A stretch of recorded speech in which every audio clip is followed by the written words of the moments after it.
정부는 주유소에서만 요소수를 팔 수 있도록 했습니다. 대형 마트 등이 사재기를 하지 못하도록 막기 위해서입니다. 승용차와 화물차가 한 번에 넣을 수 있는 요소수의 양도 각각 제한했습니다.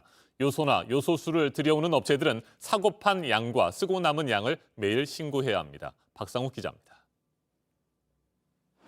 차들이 줄지어 들어옵니다.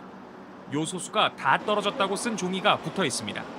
정부가 급한 불은 껐다고 하지만 아직은 느끼기 힘듭니다.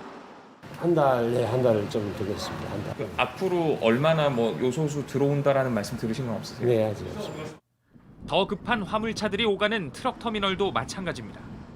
구하기가 힘들어가지고 오늘 내일 하고 있어요 지금. 또 여기 보면 요소수 품절이라고 좀 붙여 있는데 다 그래요. 결국 정부가 개입하기로 했습니다.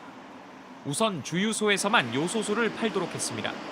승용차는 한 대당 한 번에 최대 10리터, 화물차와 승합차 등은 최대 30리터까지만 살 수 있습니다.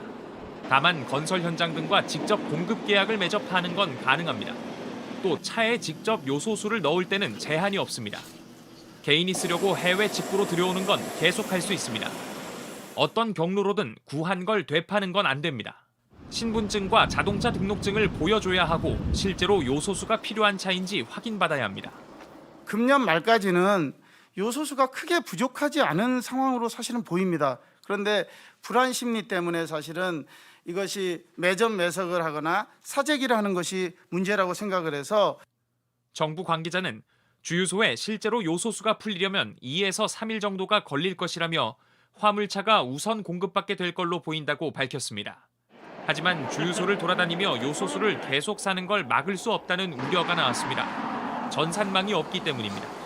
또 차를 직접 가져가 요소수를 수시로 넣을 수도 있습니다. 그래서 환경부는 요소수가 80% 이상 남아있으면 차에 직접 넣는 것도 그냥 사는 것도 할 수 없게 했습니다.